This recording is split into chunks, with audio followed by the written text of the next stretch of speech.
जाएगी।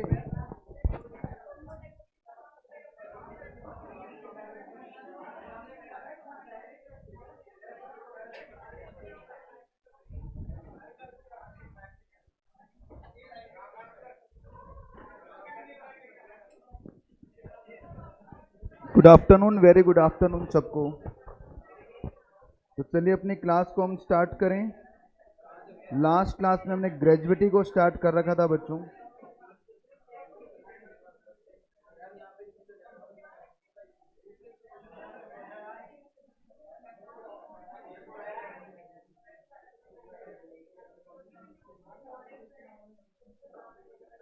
Last class में gratuity हमारा स्टार्ट था बच्चों। एक बार फिर से मैं आपको रिवाइज करवाऊं ग्रेजुएटी को। तो सबसे पहले जो ग्रेजुएटी है आपका,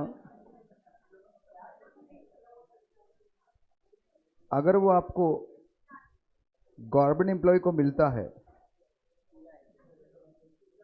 और ये मिलता है बिफोर रिटायरमेंट,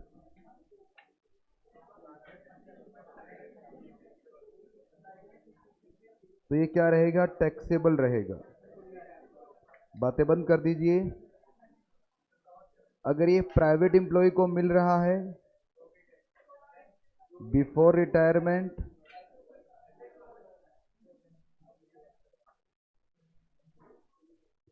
तो ये क्या रहेगा? आपका टैक्सेबल रहेगा। तो बिफोर रिटायरमेंट तो किसी को भी मिले हमेशा क्या होगा? टैक्सेबल होगा। पर अगर ये गवर्नमेंट एम्प्लॉय को आफ्टर रिटायरमेंट या ऑन रिटायरमेंट, आफ्टर या ऑन रिटायरमेंट या डेथ पर मिलता है, डेथ पर देखो उसको तो मिलेगा नहीं, उसकी लीगल हाइट्स को मिलेगा भाई। हैं क्या आप सोचो मर गया उसके हाथ में पकड़ा दो? ऐसा नहीं होगा। तो ये क्या रहेगा? एग्जम्प्ट रहेगा। तो गवर्नमेंट एम्प्लॉय को तो पूरा एग्जम्प्ट किया है इनकम टैक्स एक्ट ने। प्राइवेट वालों को भी एग्जम्पशन मिलेगी। गवर्नमेंट के लिए रुको भाई, तुम्हें भी देंगे एग्जम्पशन, पर पूरा नहीं मिलेगा आपको एग्जम्पशन, आपको थोड़ा कम एग्जम्पशन मिलेगा। तो ऑन रिटायरमेंट या फिर डेथ के ऊपर जो प्राइवेट वाले जो लोग हैं उन पर आपको दो बातें पहले चेक करनी पड़ेंगी। या तो वो पोगा में कवर है या वो पोगा में कवर नहीं है। ये पोगा पोगा क्या है बेटा? Payment of gratuity act 1972। ये not cover under POGA, not cover under POGA. तो अब पोगा में कवर या पोगा में नहीं कवर, उससे क्या फर्क पड़ने वाला है? तो अब यहां देखा जाएगा कि अगर आप पोगा में कवर हैं या नॉट कवर है पोगा में, तो इस केस में इन तीन में जो सबसे कम होगा उतना ही एग्जम्प्ट होगा भाई। पहले दो पॉइंट तो दोनों में सेम थे। Actual amount of gratuity received, gratuity received, actual amount of gratuity. देखिए बच्चों ये पॉइंट्स आपको सारे याद होने चाहिए, इसलिए बार बार लिख रहा हूं।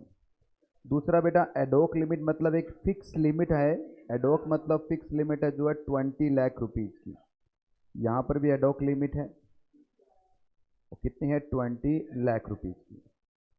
फिर यहां पर जो थर्ड फॉर्मूला है वो ग्रेजुएटी एक्ट से लिया गया है, और ग्रेजुएटी एक्ट कहती है कि सर 15/26। देखिए 15 डेज हैं, 26 एक महीने के दिन इन्होंने लिए हैं, जिसको संडे को हटा दिया गया है। तो एक महीने में नॉर्मली 30 डेज काउंट किया जाता है बच्चों। नॉर्मली, वैसे 31 भी है, 28 भी है, पर नॉर्मली 30 डेज काउंट करता है अपना पेमेंट ऑफ ग्रेजुएटी एक्ट। और अगर आप पोगा एम्प्लॉई हैं तो उस केस में संडे को हटा दिया जाएगा। 4 संडे माने जा रहे हैं भाई, एक महीने में 4 संडे है, तो इसलिए 26 से इसको डिवाइड किया गया है। बट अगर आप पोगा में कवर नहीं है तो यहाँ पर संडे वाला बेनिफिट आपको नहीं मिलेगा, मतलब संडे को इंक्लूड किया जाएगा।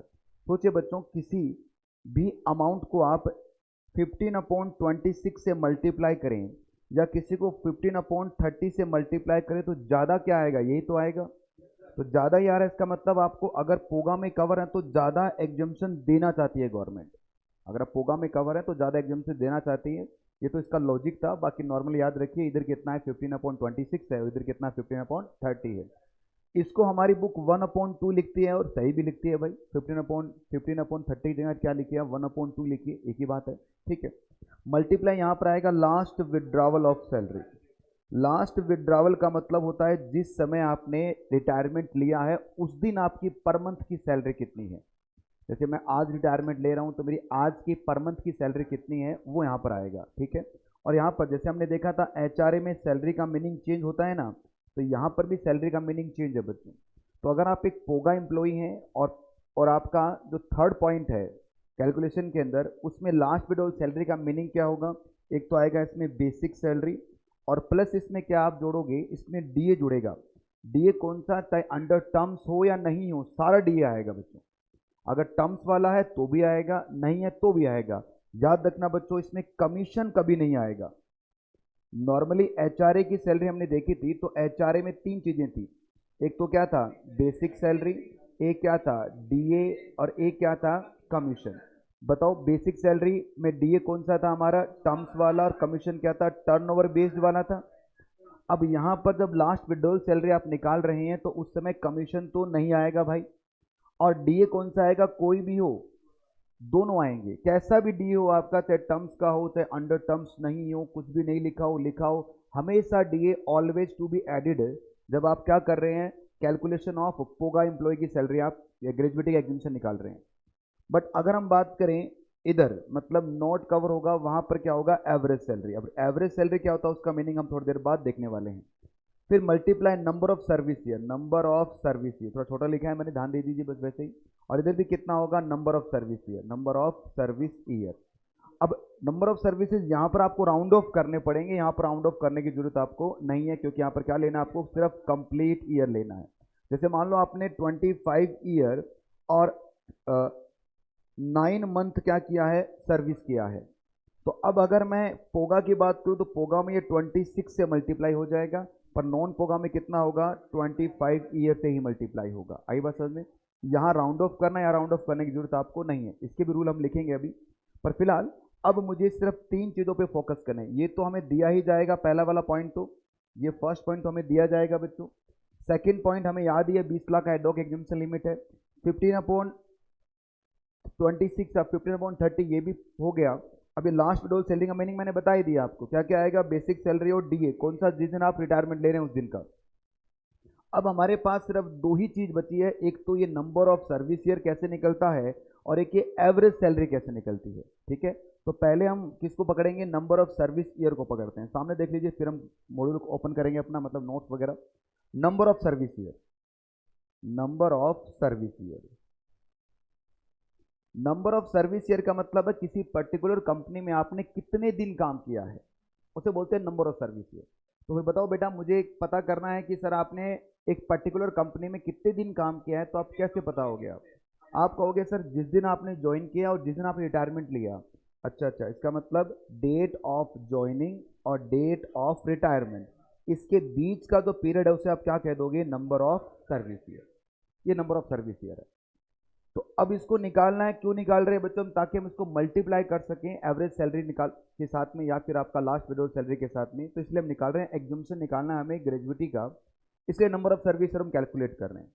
तो बहुत ही आसान है बच्चों, यहाँ से यहाँ। अब यहाँ पर कोई टैक्स नहीं है, आप ये मत सोचना इसमें टैक्स का कैलकुलेशन कुछ भी नहीं है बच्चों, बस आपको डेज गिनने हैं, ईयर्स गिनने हैं, मंथ गिनने हैं कि यहाँ से यहाँ तक का जो ईयर है वो कैसे निकलेगा। तो जैसे एक नॉर्मल से एग्जाम्पल देते हैं कि सर 1/4/2000 तो नहीं, कम हो जाएगा, आपने 91 में कंपनी को ज्वाइन किया और रिटायरमेंट कब लिया आपने, 1/4/2022 को रिटायरमेंट ले लिया। तो बताओ भाई कितने नंबर ऑफ सर्विस ईयर आपके हैं, 91, 1491। तो आप क्या बोलोगे, डेट ऑफ रिटायरमेंट क्या है भाई आपका, 1/4/2022, और डेट ऑफ ज्वाइनिंग कब आपका, 1/4/1991।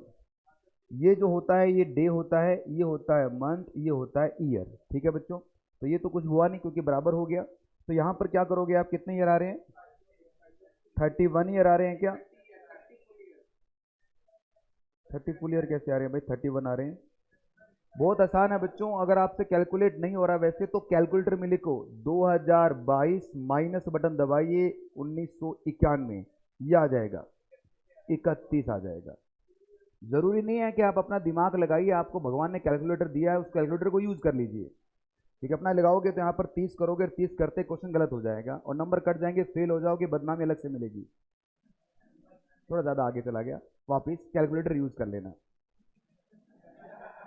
पॉइंट नंबर 2, पॉइंट नंबर 2,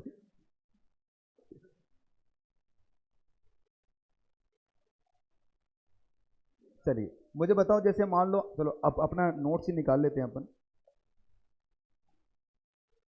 पोगा बिल्कुल भी समझ में नहीं आया। पोगा का मतलब है पेमेंट ऑफ ग्रेजुएटी एक्ट। आप पोगा क्यों लिखते हैं जब समझ में नहीं आया आपको? तो जरूरी थोड़ी है पोगा लिखना आपको। वो एपिक पेन उधर है क्या? आ गया। पोगो नहीं है, पोगा है भाई ये। पेमेंट ऑफ ग्रेजुएटी एक्ट नहीं लेंगे हम। Payment of gratuity act. कुछ इंप्लॉय होते हैं जो पेमेंट ऑफ ग्रेजुएटी एक्ट में कवर होते हैं, कुछ होते हैं नहीं कवर। ठीक है भाई मृदुल, सीधी सी बात है, ये ग्रेजुएटी एक्ट है। मैं आपको इनकम टैक्स एक्ट पढ़ा रहा हूँ। ग्रेजुएटी एक्ट का एक रेफरेंस यहाँ पर मैं दे रहा हूँ। कब अप्लाई होता है ग्रेजुएटी एक्ट? ये ग्रेजुएटी एक्ट में लिखा गया है, 1972 वाला जो ग्रेजुएटी एक्ट है उसमें बता रखा है कि अगर आपके पास 49 से ज़्यादा एम्प्लॉयज़ काम करते हैं किसी भी कंपनी के अंदर, किसी पर्टिकुलर सैलरी वो उनको मिल रही है, तो उन पर वो ग्रेजुएटी एक्ट लग जाएगा, और ग्रेजुएटी एक्ट लगेगा तो वो फोगा एम्प्लॉय बन जाएंगे। इतना ही है बस। तो उसमें समझ में नहीं आया तो एक काम कीजिए, आप ग्रेजुएट एक्ट को डाउनलोड कीजिए, उसका प्रिंट आउट निकालिए, उसके बाद में उसको पढ़ लीजिए पूरा। आपको समझ में आ जाए तो अच्छी बात, नहीं आए तो फिर पढ़ लेना। नहीं तो फाइनल में तो है पेमेंट ऑफ ग्रेजुएट एक्ट, वहाँ पढ़ लेना। ठीक है, सीए फाइनल में जाओगे तो वहाँ पर पूरा एक्ट पढ़ना पड़ेगा आपको। हमारे इनकम टैक्स इसका कोई लेना देना नहीं है, बस इतना है कि वो पेमेंट ऑफ ग्रेजुएट में कवर है या नहीं है। सर ये कैसे पता चलेगा? ये लिखा जाएगा मेरे भाई, मेरे लाल, ये लिखा जाएगा। दिखाऊं तेरे को? देखो,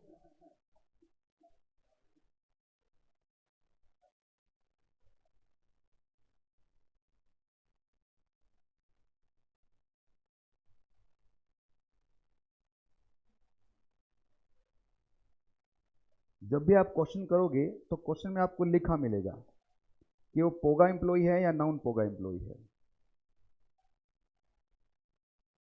जैसे ये क्वेश्चन आपके सामने, ऐसे क्वेश्चन मिलेगा आपको लिखा हुआ कि private sector employee cover under payment of gratuity act, private sector employee not cover under payment of gratuity act, और गवर्नमेंट एम्प्लॉय।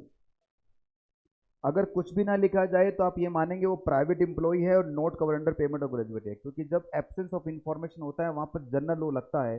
और जनरल लॉ क्या है कि सर कुछ भी नहीं है, स्पेसिफिक क्या है कि कुछ है। हाँ जी, हाँ बी पॉइंट हो जाएगा, नोट कवर में आ जाएगा। ठीक है, आई क्या बात समझ में भाई? बढ़ूं आगे? अब तो समझ में आ गया।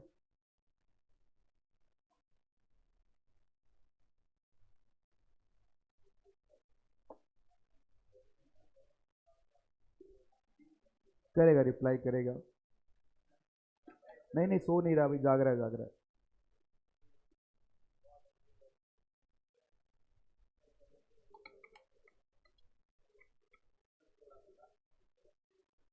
थोड़ा थोड़ा समझ में आ गया।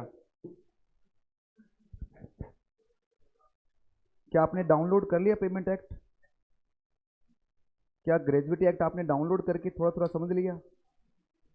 क्योंकि इनकम टैक्स में इसका कोई लेना देना नहीं है बेटा। इनकम टैक्स में इसका कोई लेना देना नहीं है, बस आपको इतना पता होना चाहिए वो पेमेंट ऑफ ग्रेजुएट एक्ट में है या नहीं है। ठीक है, वो तो अभी जब तक रिजल्ट नहीं आता ना तब तक दिमाग में एक अलग सा फोबिया बना रहता है, एक धुआं धुआं सा रहता है दिमाग में कि उस पार हैं या नहीं है। कोई बात नहीं, कब आ रहा है?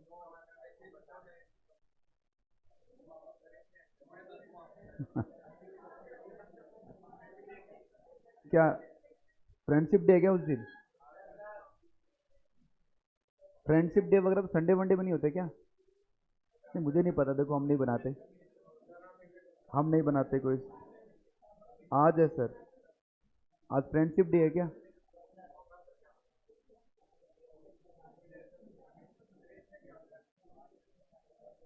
चलिए चलिए बढ़ते हैं भाई, हमने बहुत समय खराब कर लिया। इधर देखिए, पेमेंट ऑफ ग्रेजुएटी एक्ट में अगर कवर है या नहीं कवर है, पर नंबर ऑफ सर्विस ईयर तो आपको कैलकुलेट करने पड़ेंगे ना। तो डेट ऑफ ज्वाइनिंग से लेकर डेट ऑफ रिटायरमेंट के बीच का जो पीरियड है उसे हम क्या कहेंगे, नंबर ऑफ सर्विस ईयर। आइए बच्चों बढ़ते हैं आगे। और सबसे पहले मुझे बताइए नंबर ऑफ सर्विस ईयर कैसे निकलता है। वर्किंग नोट में मैंने बताया calculation of number of service year, date of joining से लेकर डेट ऑफ रिटायरमेंट के बीच का जो पीरियड आपको नजर आ रहा है बच्चों, इस पीरियड को हम क्या बोलेंगे, नंबर ऑफ सर्विस ईयर। कैसे निकलेगा ये, तो डेट ऑफ ज्वाइनिंग आपका 98 है, डेट ऑफ रिटायरमेंट आपका, तो बताइए कितना आपका नंबर ऑफ सर्विस ईयर आएगा। तो बताओ डेट ऑफ रिटायरमेंट कब है, 1/12/2022 और 1/8/1992। डे में से डे चला गया, यहाँ पर कितना आएगा, 4 महीने, और यहाँ पर आएगा, आगे कर दो, आगे कर दो अपने आप, दूसरा तीसरा खुद से कर सकते हो क्या, कीजिए बेटा, गलत मत कर देना बस।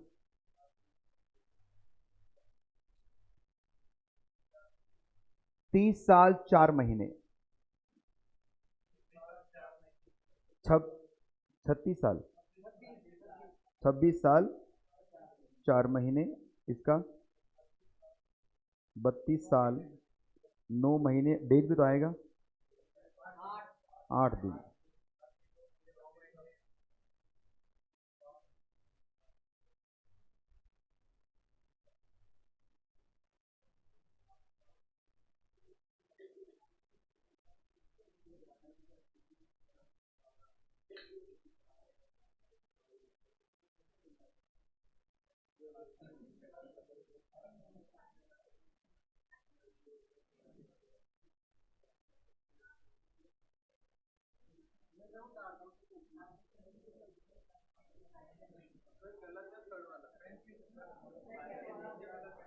थर्ड वाले का आंसर गलत बता रहे हैं भाई, 25 ईयर 9 मंथ।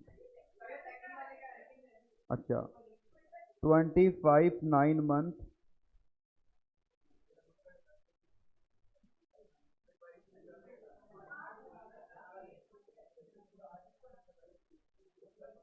लो इधर देखो भाई, टाइम पास कर रहे हो आप। डेट ऑफ रिटायरमेंट कब आपका, 1/8/2022। अरे बातें मत करो यार, तुम लोग बहुत बातें करते हो। क्या खाते हो मेरी क्लास से पहले तुम, हैं? बताओ, डे में डे चला गया, 8 में से 12 जाएंगे नहीं, तो यहाँ से एक ईयर हम कैरी कर लेंगे। एक ईयर मतलब 12 महीने कैरी हो गया, तो 12 + 8 कितना हो गया बच्चों, ये हो गया आपका 20, 20 में से 12 गया, कितना आ गया, 8 महीना, और यहाँ पर अब 21 हो गया, तो इसका मतलब कितना आ गया बच्चों, ये 25 हो गया क्या, 25 ईयर और 8 मंथ इसका आंसर होगा। अगला कर दो,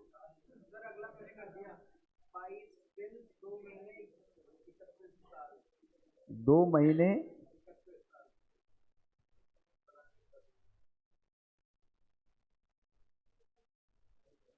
हम कोई रॉकेट साइंस नहीं पढ़ रहे हैं यहाँ पर, एक नॉर्मल सा कैलकुलेशन सीख रहे हैं कि कैसे निकलता है नंबर ऑफ दोनों पीरियड के बीच में। आप चाहो तो उसको लिख के कर लो, आप चाहो तो जैसे बता रहा हूँ वैसे कर लो। बताओ डेट ऑफ रिटायरमेंट कब आपका, चौथा महीना दूसरा, और 2023 में रिटायरमेंट लिया है, और ये 12/11/1991।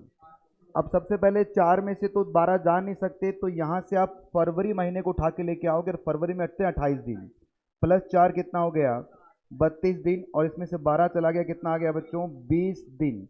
यहाँ पर अब जनवरी रह गया है, ये जनवरी रह गया बच्चों आपका ये, तो इसका मतलब जनवरी में जाएगा नहीं, फिर से आप एक साल कैरी करोगे, तो ये 13 में से 11 गया, तो कितना आ गया, 2 महीना आ गया, और उसके बाद में लास्ट क्या रह गया यहाँ पर, अब 22 रह गया, तो 22 91, तो कितना आ गया बच्चों, ये 31 साल हो गया।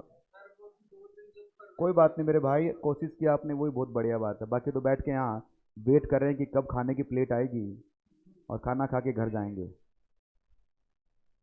कुछ लोग तो ऐसे आते हैं जैसे बारात में आए हैं। वापस बता देंगे बेटा एक बार, कॉपी कर लिया कि सबने इसको।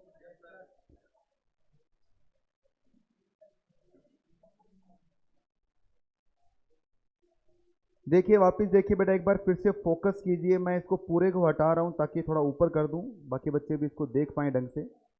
देखिए डेट ऑफ ज्वाइनिंग कब है आपका? डेट ऑफ ज्वाइनिंग आपका 12वां दिन था, 11वां महीने था, 1991 था। और रिटायरमेंट लिया आपने 4 फरवरी 2023 को रिटायरमेंट लिया। तो मुझे बताइए बेटा, 4 दिन में से 12, तो हमें इसको सब्ट्रैक्ट तो कर रहे हैं, जा नहीं सकता, तो यहाँ से फरवरी महीना उठा के लेके आएंगे। और फरवरी में कितने दिन होते हैं? 28 दिन होते हैं। तो 28 प्लस 4 कितना हो गया? 32 में से अब 12 कम कर दो, 20। अब यहाँ पर कितना रह गया बच्चों? क्योंकि एक महीना उधर चला गया तो अब 1 जनवरी रह गई। तो जनवरी में जा नहीं सकते 11, तो यहाँ से क्या लेके आएंगे हम? 12 पूरे महीने लेके आएंगे। तो इसका मतलब कितना? 2 महीने और 31 साल। ठीक है, यहाँ पर अब एक रह गया, 22 रह गया।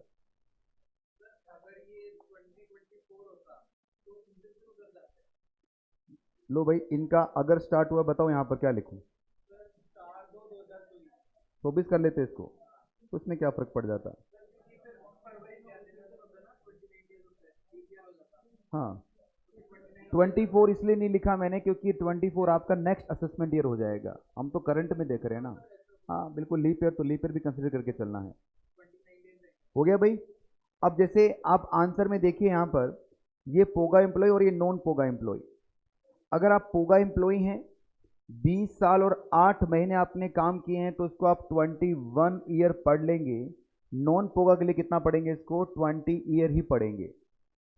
अगर 20 साल 4 महीने हैं तो यहाँ पर भी 20 ईयर रहेगा और 20 ईयर ही रहेगा, क्योंकि 6 महीने का साल आधा कितना होगा? 6 महीना होता ना। और अगर 20 साल पूरा 6 महीना है, अब बताइए क्या करेंगे? तो इसको 20 ही पढ़ेंगे बच्चों। एक्सीड करेगा तब आप एक्स वाले में जाएंगे। इसका मतलब अब क्या होगा? अगले में एक दिन बढ़ गया तो इसका मतलब 21 और लिख लो बेटा, एक्सीडिंग 6 मंथ लिखा हुआ है, लो की लैंग्वेज में एक्सीडिंग 6 मंथ लिखा हुआ है। इसका मतलब पूरा 6 मंथ रहेगा तो भी आप पिछले में ही कवर होंगे। आप इसमें पूरी कहानी में जो समझने वाली बात थी, जो एमसीक्यू में नॉर्मली पूछ लेते हैं, वो ये वाला केस है बच्चों। इस पे आप एमसीक्यू लिख के रखना, ये इंपॉर्टेंट है। क्यों इंपॉर्टेंट है? क्योंकि जब आप राउंड ऑफ करते हैं सेक्शन 288 ए में या बी के अंदर, ए में इनकम राउंड ऑफ होती है, पता होगा आप लोगों को, और बी में टैक्स राउंड ऑफ होता है, तो 0.5 को आप अगले में राउंड ऑफ करके चलते हैं। पर यहां पर क्या है बच्चों? 6 मंथ को आप पिछले में राउंड ऑफ करके चलेंगे। ये गलती कर देते हैं स्टूडेंट, इसलिए मैंने इस नोट को बनाया। यहां पर हटा दूं?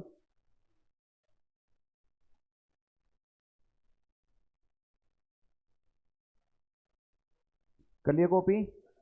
बढ़े आगे, चलिए भाई। अब बात करते हैं बच्चों एवरेज सैलरी की।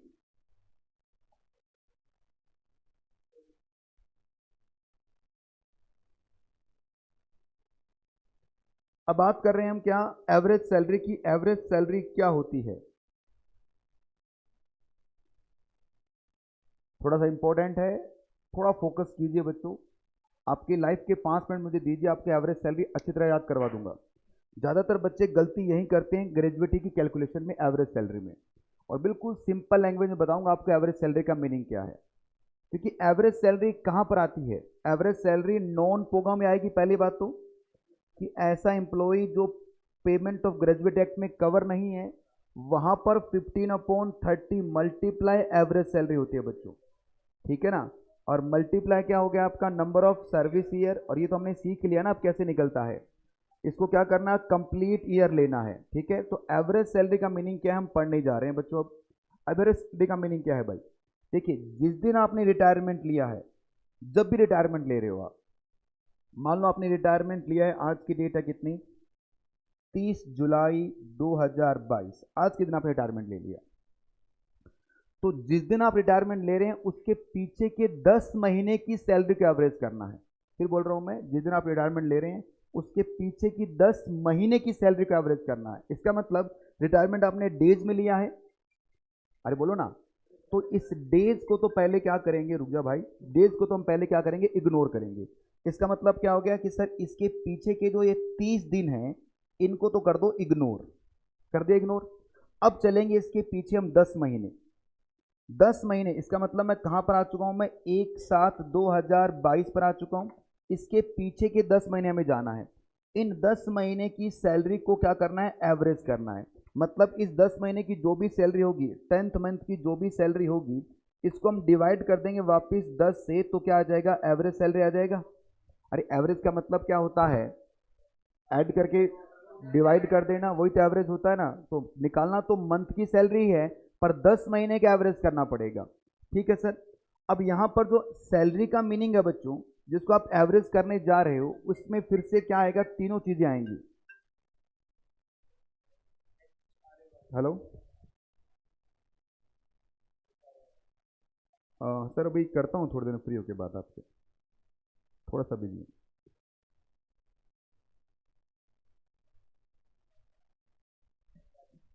जो एचआरए की सैलरीज होती है वही इसमें एवरेज करना है आपको। ठीक है बच्चों, आइए सीखते हैं इसको कैसे एवरेज होगा ये।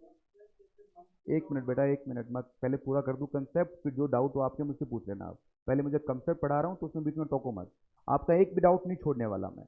और दूसरी बात, जब मैं पढ़ा रहा हूँ हो सकता है बाई चांस आपके दिमाग में कोई डाउट चल रहा है, उसको साइड में लिख के रखो, आप लिख के रख लो। और देखना एंड ऑफ द टॉपिक वो सारे डाउट आपके क्लियर हो जाएंगे। फिर भी कोई एक आधा रह गया है तो मुझसे पूछ लेना, ठीक है ना, क्योंकि जब फ्लो टूट जाता है मैं भूल जाता हूँ कि मैं कहाँ से कनेक्ट हुआ था, इसलिए। अब सीखते हैं कि एवरेज कैसे। अभी मैंने क्या बताया आपको कि कैसे निकालने एवरेज सैलरी, कि जिस दिन आपने रिटायरमेंट लिया है इसके पीछे के 10 महीने को एवरेज करना है, मंथ को एवरेज करना है भाई। अगर डेज है तो उसे इग्नोर कर देना।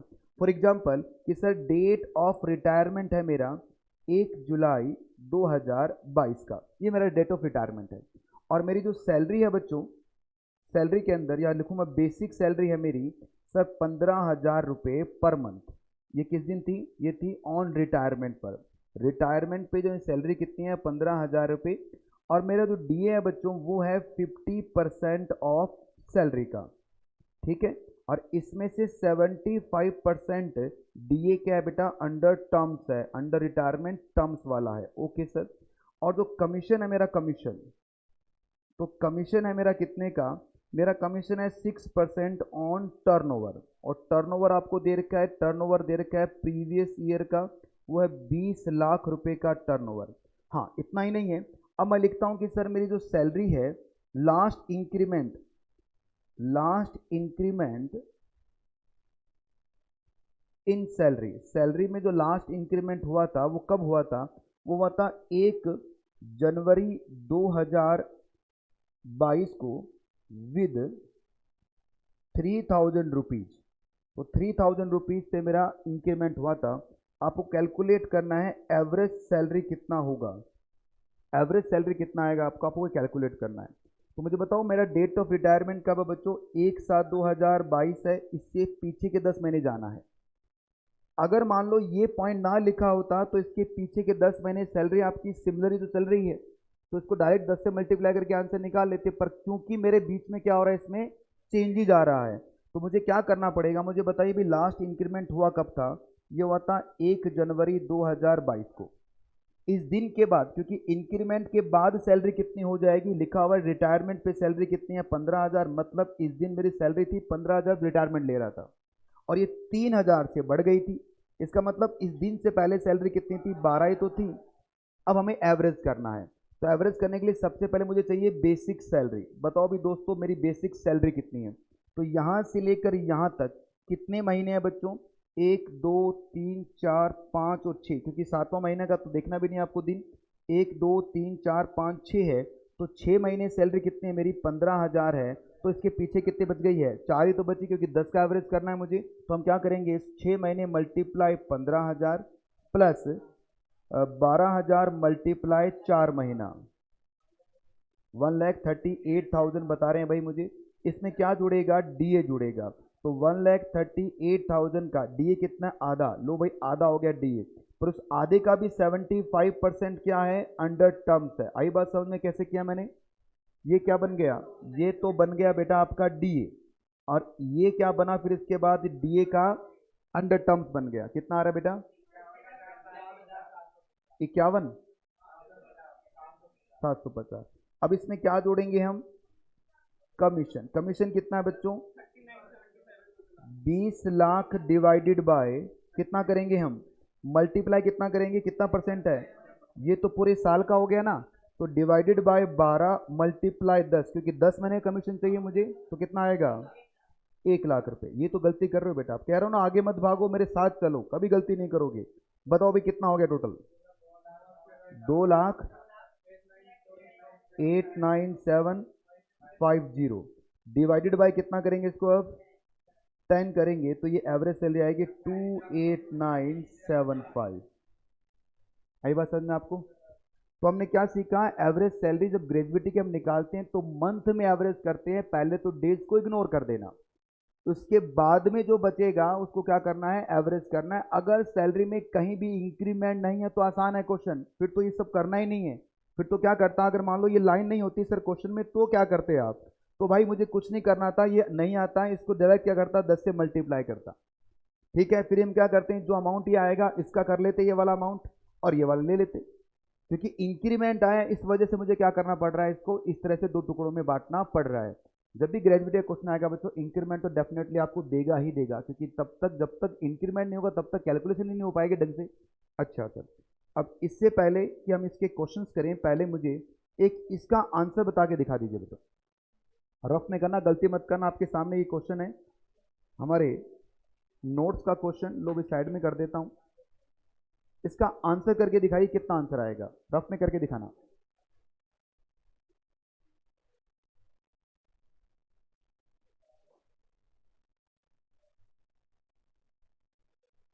जो बच्चे पीछे चल रहे हैं, क्या उन्होंने देख ली क्लास, क्या अभी तक नहीं देखी बेटा, सारी देख ली? और पीछे था ना एक, दो क्लास देखनी थी खाली सैलरी की, उसके पीछे वाली धीरे धीरे देखते रहना, क्योंकि वो भी जरूरी है, क्योंकि सारी टैक्स कैलकुलेशन मैंने वहां सिखा रखी है आप लोगों को। हाँ भाई, और कौन था नया, देख ली बेटा पूरी, देख ली सैलरी की, तो देख ले मेरे भाई, फर्स्ट डे है क्या, वेलकम एमसीसी।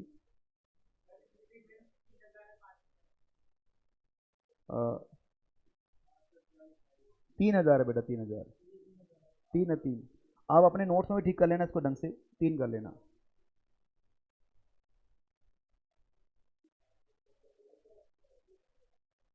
तीन, ये 5 कर लोगे तो बढ़िया कैलकुलेशन हो जाएगी। चलो 3 ही कर दो, 3 ही कर दो, हो गया। आप 5 से कर रहे हो आप लोग,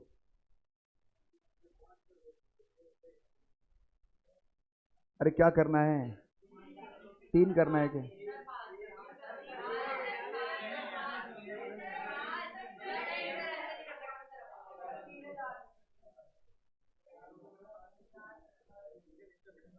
इसमें भी आप 5 से कर लो भाई, जिनको 5 से करने का मन कर रहा है, ये थोड़ी एग्जाम में आने वाला है। पिछली बार का जो अटेम्प्ट हुआ था उसमें कम से कम 6 क्वेश्चन एज इट इज मेरे नोट से आ गए, 6 क्वेश्चन। एक तो पूरा उसमें मेन पेपर में आया था, एक टीडीएस का क्वेश्चन था, दिखाऊंगा मैं आपको, नोट्स का क्वेश्चन एज इट इज पूछ लिया, बस थोड़ी सी अमाउंट चेंज हुई थी।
चलिए भाई, सबसे पहले मुझे बताइए, ओके, जो भी आपका आंसर है,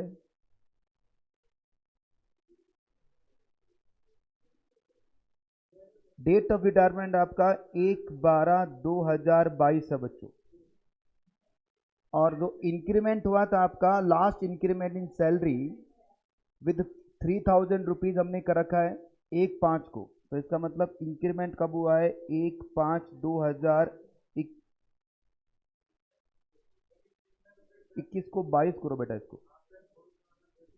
इसको 22 कर लो।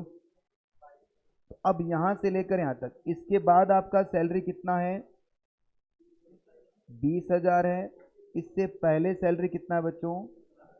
17,000 है। तो आपकी बेसिक सैलरी कितनी हुई? बेसिक सैलरी सर 17,000 को तो मल्टीप्लाई करोगे आप, यहां से लेकर यहां तक कितने मंथ है सर? 5 6 7 8 9 10 11, 1 2 3 4 5 6 7, तो ये हो गया 7। तो फिर कितना रह गया? 3 और 7, तो ये हो गया 3 प्लस 20,000 मल्टीप्लाई 7, 1,91,000। बहुत बढ़िया। इसमें क्या जोड़ोगे आप? डीए जोड़ोगे। डीए कितना है? 15 बेसिक सैलरी और 70% डीए है, तो 1,91,000 मल्टीप्लाई कितना होगा? 50% मल्टीप्लाई 70%, 66,850। अब इसमें क्या जुड़ेगा? कमीशन। कमीशन हो गया बच्चों आपका 20 लाख रुपए का 6%, पर ये पूरे 12 महीने का है, तो 10 महीने का कितना होगा? 1 लाख। 1 2 3 4 5, टोटल लगाइए कितना हुआ?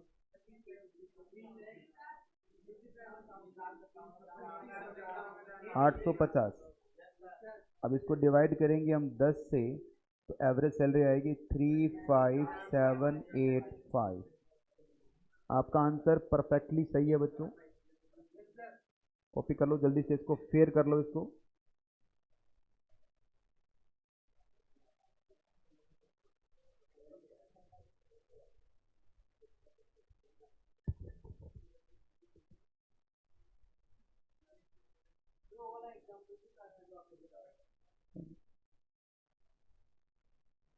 यही तो है, वो और क्या है उसमें और इसमें? क्या फर्क है? कुछ फर्क थोड़ी है।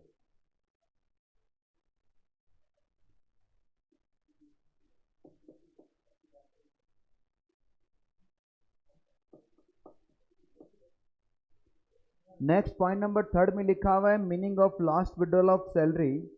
तो इसमें आपको क्या देखना है बच्चों? कमीशन नहीं आएगा, और डीए कितना आएगा? हमेशा फुल आपको लेना है।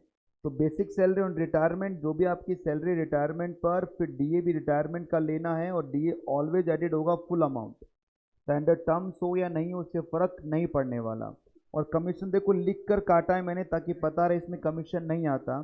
तो note cover under the last period of salary, तो सिर्फ दो ही चीज आती है, बेसिक सैलरी और, हटा दूं क्या?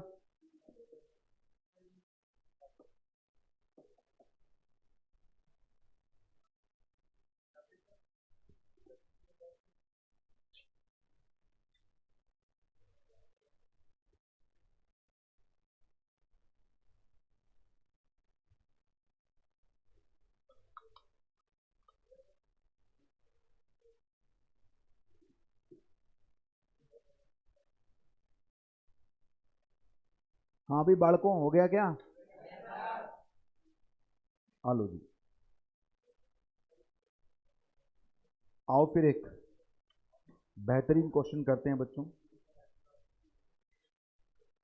सबसे पहले क्वेश्चन हमने बनाया है ग्रेजुएटी का, डेट ऑफ रिटायरमेंट है 1/12/2022 की। देखिए बच्चों, हम जो एवरेज सैलरी करते हैं किसके अंदर? ग्रेजुएटी के अंदर। ये मंथ को एवरेज करते हैं अपन, याद रखना, डेज को इग्नोर करके चलना। वो नोट भी लिखवा दूंगा आपको, मुझे पता आप भूल जाओगे बाद में, तो मैं नोट लिखवा दूंगा इसके अंदर ही। पर पहले ग्रेजुएटी आपकी डेट ऑफ रिटायरमेंट आपकी है 1/12/2022 की, बेसिक सैलरी दे रखी है, डीए भी आपको दिया हुआ है जो 75% टर्म्स है, जो 15,000 रुपये का डीए है।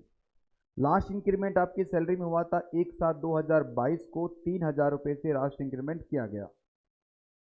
ग्रेजुएटी रिसीव हुई है रिटायरमेंट पर आपको 12 लाख रुपए की। नंबर ऑफ सर्विस ईयर आपका 22 साल और 11 महीने का है, मैंने निकाल के दे दिया number of service year, otherwise मैं आपको डेट ऑफ ज्वाइनिंग देता तो आप वो भी कैलकुलेट कर सकते थे। चलो कोई बात नहीं, दे दिया तो बढ़िया है। कैलकुलेशन करना वो टैक्सेबल ग्रेजुएटी पहला, अगर आपका गवर्नमेंट एम्प्लॉय है, ये तो मैं ही बता देता हूँ बेटा, क्या रहेगा, पूरा एग्जाम। गवर्नमेंट एम्प्लॉय के हाथ में सारी ग्रेजुएटी क्या होती है, एग्जाम होती है। एक क्वेश्चन तो मैंने करवा दिया। अब पॉइंट नंबर 2 में क्या है, ग्रेजुएटी अगर वो कवर है पोगा में और वो कवर नहीं है पोगा में, तो कितना ग्रेजुएटी टैक्सेबल होगा, आइए बात करते हैं। सबसे पहले तो पहले वाला आंसर कर लेते हैं। बताओ ग्रेजुएटी मिला कितना है भाई, 12 लाख का ग्रेजुएटी मिला है और 12 लाख रुपए का एग्जाम्पशन मिल गया, तो टैक्सेबल ठन ठन गोपाल, जीरो। आगे बढ़ते हैं। अगर वो पोगा में कवर है तो ग्रेजुएटी कितना मिला है, 12 लाख रुपए का ग्रेजुएटी मिला है। एग्जाम्पशन इसमें से लिस्ट ऑफ फॉलोइंग, पहला क्या है बच्चों, पूरा 12 लाख एक्चुअल अमाउंट, दूसरा है 20 लाख। अभी तक तो 12 ही कम है ना इन दोनों में, एक जीरो लगेगा, ठीक है। अब बताओ 15/26, लो भाई 15/26 multiply last withdrawal of salary कितना है आपका, 25,000 है ना लास्ट विड्रॉल सैलरी। रिटायरमेंट पे सैलरी कितना है आपका, 25,000, और डीए कितना है पूरा आपका, 15,000। तो 25 और 15 कितना हो गया, 40,000। समझ में आया कैसे आया 40, ये 40 कैसे आया बच्चों, 25 में क्या जोड़ दिया, 15 जोड़ दिया। 25 बेसिक है और 15 है आपका, और इसमें हम जोड़ेंगे क्या, सॉरी जोड़ेंगे थोड़ी सर, मल्टीप्लाई करेंगे। ओके, मल्टीप्लाई करेंगे क्या हम, number of service year, round of करने होते हैं क्या, यस सर। तो कितना हो जाएगा, 23 हो जाएगा।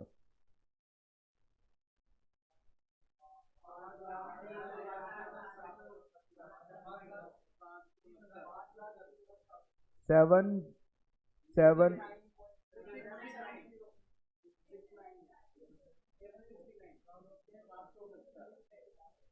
69। बताओ तीनों में लोअर कौन सा है, 530769। तो 530769, तो टैक्सेबल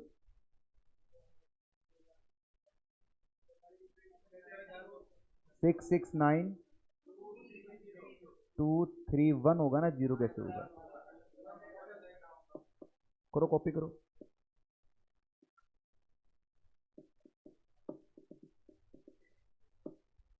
अगर वो नॉट कवर अंडर पोगा है तो क्या होगा, थोड़ा ऊपर करूंगा इसको मैं, जल्दी से कॉपी कर लो इसको।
जिन बच्चों ने कॉपी कर लिया वो आगे कोशिश करो क्वेश्चन को पूरा करने की।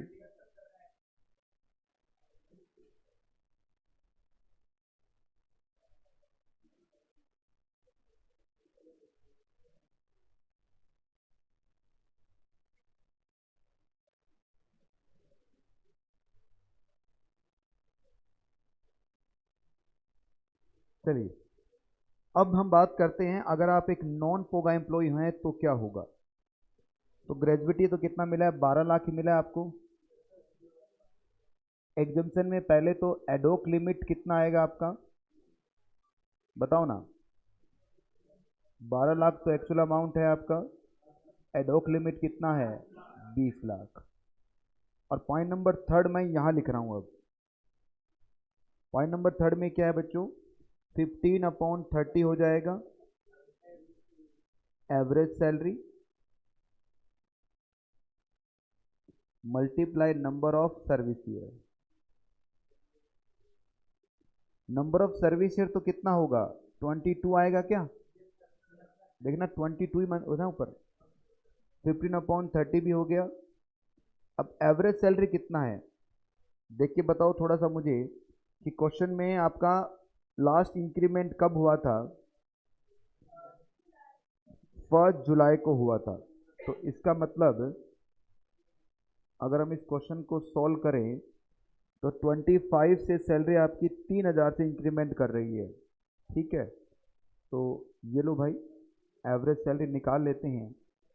तो इस तरह से आप लाइन ऑपरेशन कर लिया करो। ये आपकी 1 जुलाई है और डेट ऑफ रिटायरमेंट कब है भाई? 1 दिसंबर है क्या? 22। तो इसके बाद सैलरी हो गई थी आपकी कितनी? 25,000 रुपये की। इससे पहले सैलरी कितनी थी? 22,000 रुपये की। तो यहाँ से लेकर यहाँ तक कितने महीने हैं? 7, 8, 9, 10 और 11। 1, 2, 3, 4, 5 महीने। ये 5 है तो ये भी 5 है फिर।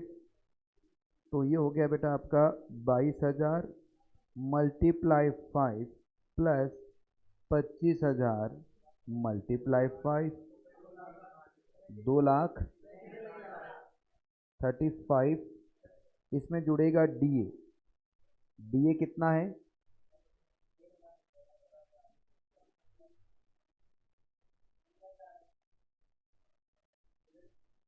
डीए हो गया बच्चा 2,35,000 का। अच्छा डी तो दे ही रखा है ना। 15,000 का कितना परसेंट? 70%। 75%। कितना?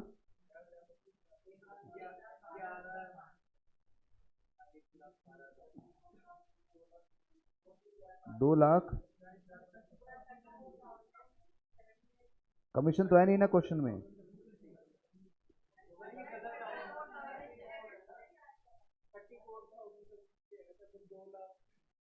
$34,000।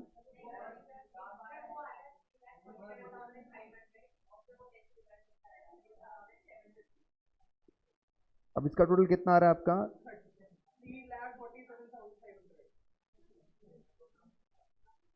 सही है ना?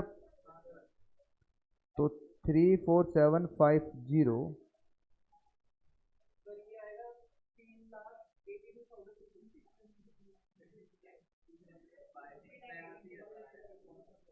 तो 382,250। 382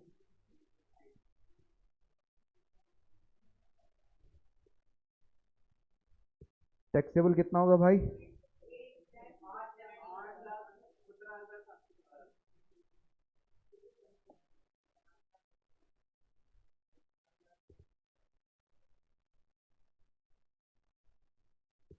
हटा दूं?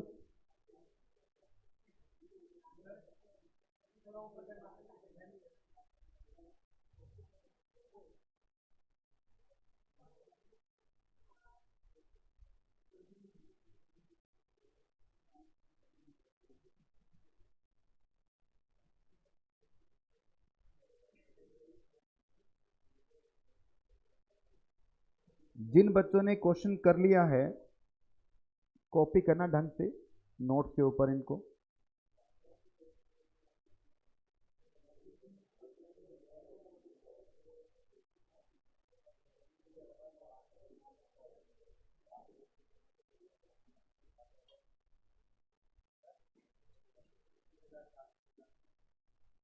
ये कैसे आया? देखो आपका डेट ऑफ रिटायरमेंट कब का है? 1 दिसंबर 2022 का। और लास्ट इंक्रीमेंट कब हुआ है? 1/7/2022 को।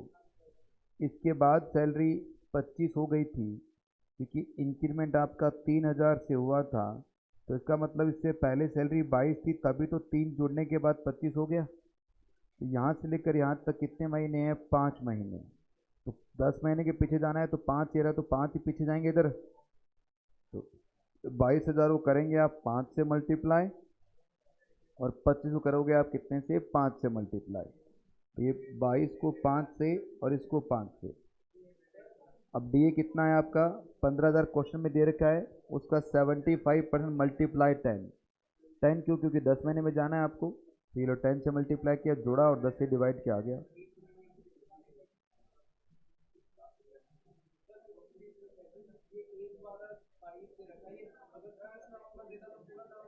बिल्कुल छोड़ देते हैं आप।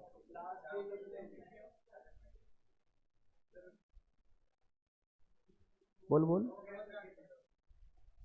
हटा दूं भाई?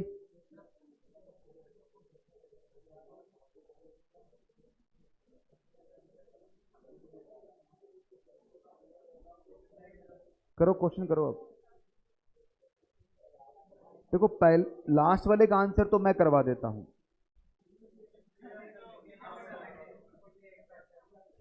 तो 33.33% क्वेश्चन तो मैंने करा दिया। 66.67% आप कीजिए अब।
एवरेज सैलरी में डीए वही लेंगे बेटा जो रिटायरमेंट बेनिफिट का पार्ट होता है।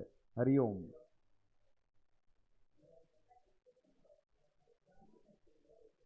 नोट्स वाले क्वेश्चन नोट्स में ही करें क्या? हाँ नोट्स में ही करेंगे, और कहाँ करेंगे।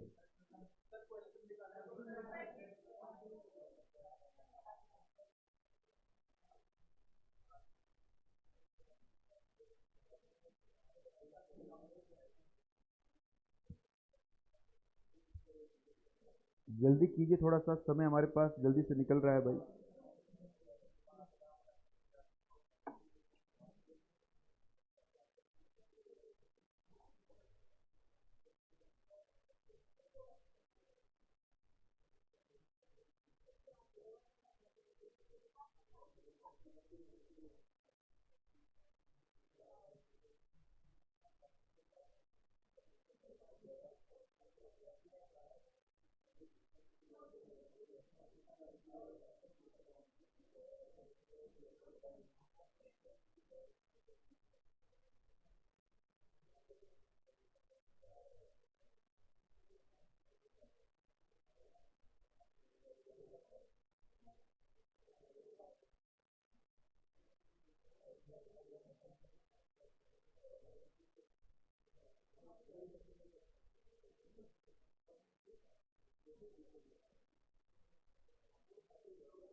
ठीक है, हो गया अभी। पहले का आंसर क्या है?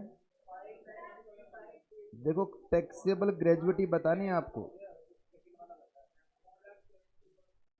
पहले में क्या रहा है? 4 लाख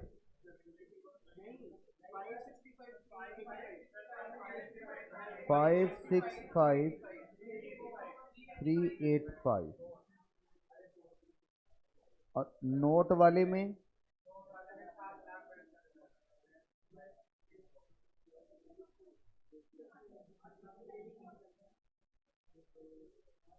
60 सही होगा। बेटा इतना श्योर होइए कि हम सही करेंगे सर, किताब में गलत होगा। अगर अगर कैलकुलेशन सही है आपकी, कंसेप्ट में तो कोई कमी छोड़ी नहीं हमने। तो आप ये शायद वर्ड छोड़ दीजिए मेरे भाई, हमारी क्लास में शायद वर्ड का क्या काम।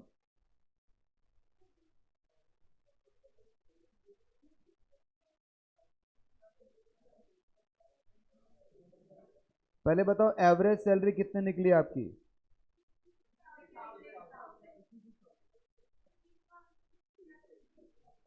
जब एवरेज सैलरी 66 निकल गई है, फिर तो कुछ बचा ही नहीं क्वेश्चन में। तो बताइए बेटा, एग्जम्पशन मिला कितना ग्रेजुएटी आपको? 15 लाख का ग्रेजुएटी मिला है। तो इसमें एग्जम्पशन ही तो माइनस करनी है। तो 15/30 मल्टीप्लाई 66,000 मल्टीप्लाई 27 ईयर। हाँ, 26 आएगा। हाँ, कितना होगा? 58,000 पूरा। तो इसमें 8,58,000, तो 6,42,000 क्या होगा? टैक्सेबल हो जाएगा।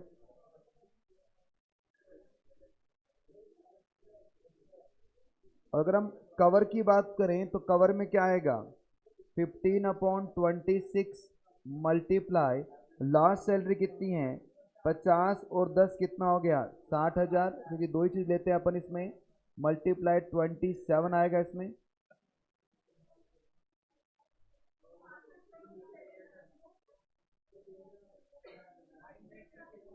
9,34,615। ये इसमें से माइनस करोगे आप तो 5,65,385। तुम लोग क्वेश्चन कम करते हो, बातें ज़्यादा करते हो यार। 66 एवरेज सैलरी कैसे निकली बच्चों बताते हैं बेटा। ये आपका पहले का आंसर जो परफेक्टली सही किया आपने, और ये आपके दूसरे का आंसर जो भी परफेक्टली सही, और ये तीसरे का आंसर तो मैं करवा ही चुका हूँ आपको, जो मेरा भी सही है। अब ये एवरेज सैलरी कैसे निकली, एक सज्जन पुरुष हमसे पूछ रहे हैं कि एवरेज सैलरी कैसे निकली। देख मेरे दोस्त, सबसे पहले मुझे बता कि आपकी बेसिक सैलरी कितनी है? 15,000 रुपये की है। लो भी 15,000 की है बेसिक सैलरी। हाँ, 50,000 है।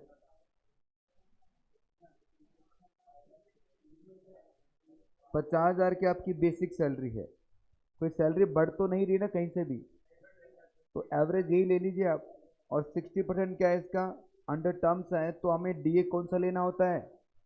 टर्म्स वाला लेना होता है। इसका मतलब कितना आ गया? 6,000 ये आ गया। टोटल कितना हो गया? 56 हो गया। अब मुझे बताओ टर्नओवर कितना आपका? 1,20,00,000 का 1% कितना हो गया? कितना हो गया भाई? 1,20,000। ये पूरे साल का है, क्योंकि ये मंथली ले रहा हूँ तो मैं डिवाइड बाय 12 कर दूंगा, तो 10,000 क्या आ गया आपका मंथ का? ये भी आ गया। तो ये 66,000 हो गया। देखिए, हमने 4 क्वेश्चन कर लिए हैं एवरेज सैलरी निकालने के। एक सबसे पहले मैंने करवाया कि कैसे निकलती है एवरेज सैलरी। फिर हमारी कॉपी के अंदर मतलब नोट्स के अंदर एक क्वेश्चन मैंने बना रखा है जिसमें हमने एवरेज सैलरी निकाली सीखी, 2 हो गई। फिर एक क्वेश्चन ग्रेजुएटी का नोट्स वाला किया, वहाँ एवरेज सैलरी निकाली, 3 हो गई। और एक ये क्वेश्चन हो गया, तो चार चार क्वेश्चन में एवरेज सैलरी निकालना मैंने सिखाया आपको। अभी भी कहेंगे सर नहीं है तो फिर अब क्या करें बताओ, ऐसे तो नहीं चलेगा ना। बढ़े आगे अब, आगे समझ में सबको? अरे बोलिए ना, आओ बच्चों अब नेट।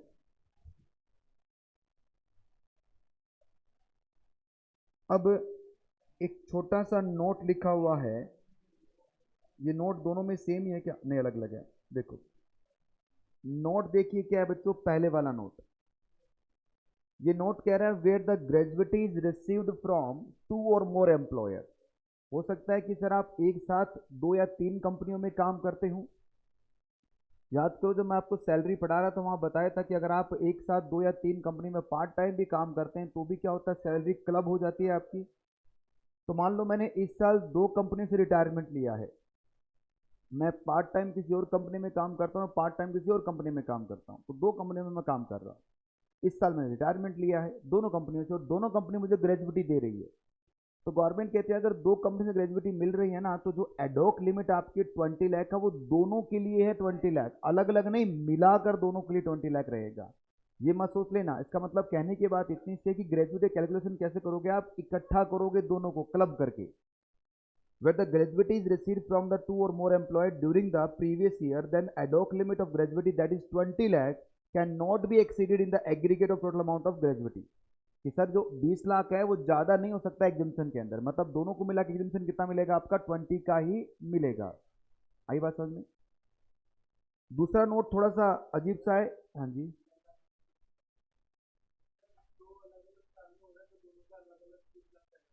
वो नीचे वाला नोट है बेटा, पहले ऊपर वाला नोट बताइए, समझ में आ गया क्या? हाँ, अब दूसरे वाले की बात कर लेते हैं अपन। अब देखिए दूसरा नोट क्या है, इसको समझते हैं पहले, उसके बाद पढ़ेंगे नोट है क्या।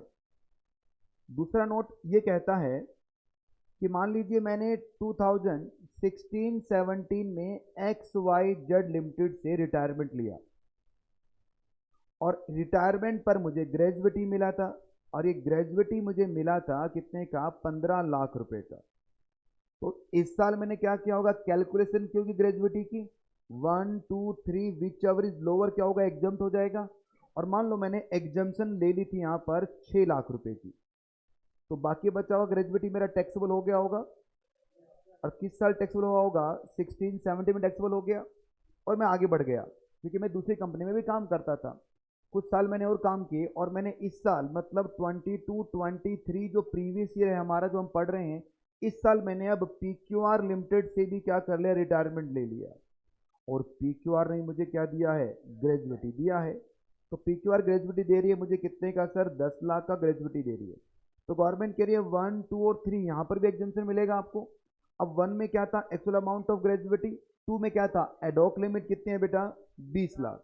अब गवर्नमेंट कह रही है जो एडॉक लिमिट है ना आपकी, वो उतने से कम हो जाएगी जितना पहले एग्जामेशन आपको मिल गया। तो पहले एग्जामेशन कितना मिला आपको, तो अब क्या होगा, एडॉक लिमिट में से 6 लाख कम कर दोगे आप तो कितना रह जाएगा आप, 14 लाख। अब तीसरी कंपनी रिटायरमेंट लोगे आप कभी मान लो 5 साल के बाद में, और यहाँ पर फिर से जो मान लो आपने यहाँ पर मान लो 10 लाख कम करवा लिया, तो अब क्या करोगे आप, इस 14 में से 10 और कम कर दोगे, अब ये एडॉक लिमिट कितनी रह जाएगी, 4 लाख रह जाएगी। फिर मान लो एक कंपनी से और रिटायरमेंट ले लिया, तो अब क्या होगा, 4 लाख को कंपेयर कर लेना। वैसे नॉर्मली ऐसा पॉसिबल नहीं है भाई, कितनी बार ग्रेजुएटी का रिटायरमेंट मिले आपको, फिर भी थ्योरेटिकली हम बात करें तो पहली रिटायरमेंट आपने ले लिया है, पुराने एम्प्लॉयर से जितना भी आपको ग्रेजुएटी का एग्जामेशन मिला था वो अब नए एम्प्लॉयर के लिए क्या होगा, स्टैट्यूटरी लिमिट जो आपकी है, डॉक लिमिट जो आपकी है, उसमें से कम कर दिया जाएगा। आई क्या बात समझ में? अब पढ़िए नोट, अब आपको समझ में आएगा नोट में क्या लिखा हुआ है।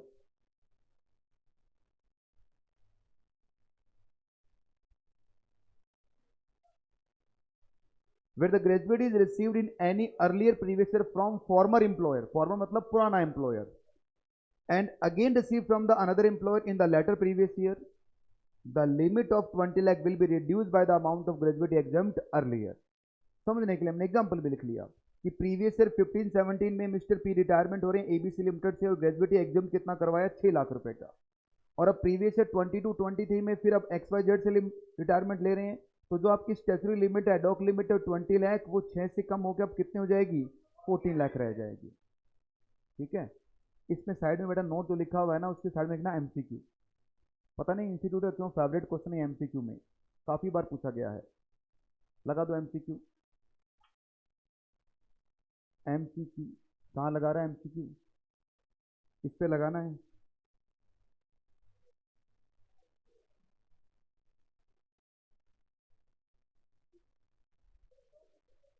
पेज के स्टार्टिंग में होना चाहिए।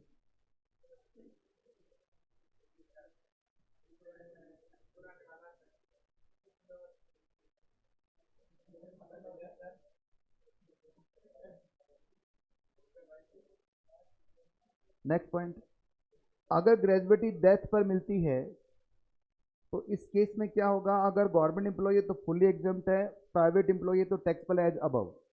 ठीक है ना? प्राइवेट एम्प्लॉय के डेथ पर ग्रेजुएटी अगर आपको मिलेगी, देखो ऊपर जब हमने ये यहाँ पर सिर्फ ये डेथ वर्ड जो है ना, इन दोनों के अंदर ये रूल्स अप्लाई होते हैं। हाँ जी, रिटायरमेंट ऑफ डेथ एक साथ हो गया। हाँ हाँ, ठीक है ना? तो क्या है, तो क्या हो जाएगा उससे? अगर रिटायरमेंट और डेथ दोनों एक साथ हो जाए और वो एम्प्लॉय गवर्नमेंट का है तो एग्जाम्प्ट है, प्राइवेट है तो ये टैक्सेबल ऐसे हो जाएगा। और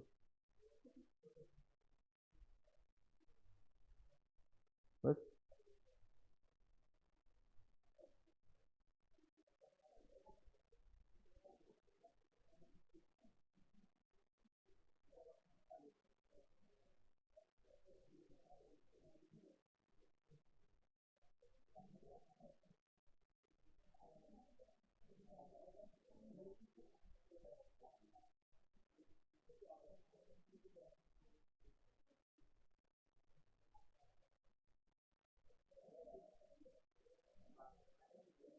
कुछ होमवर्क के क्वेश्चंस आप ले लीजिए बच्चों आज। आगे कंसेप्ट हम बाद में देखेंगे, पहले होमवर्क के क्वेश्चन दे दूं आपको मैं। ये मॉड्यूल तो सबको मिल गया होगा ना?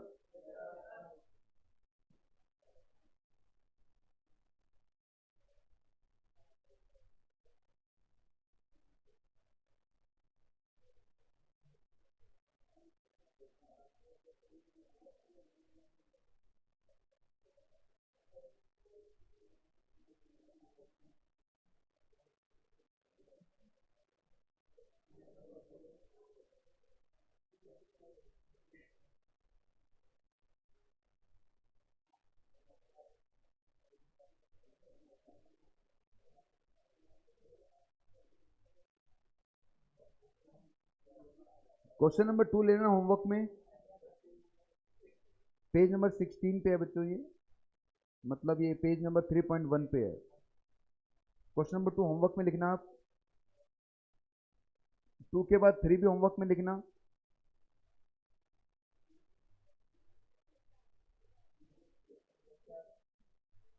4 होमवर्क में लिख लो।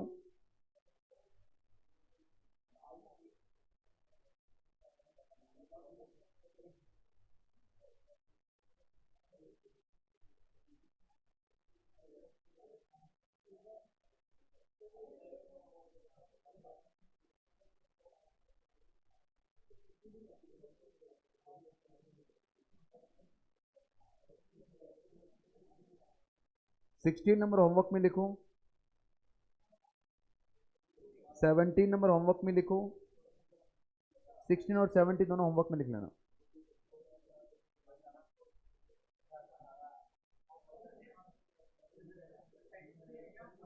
हाँ जी,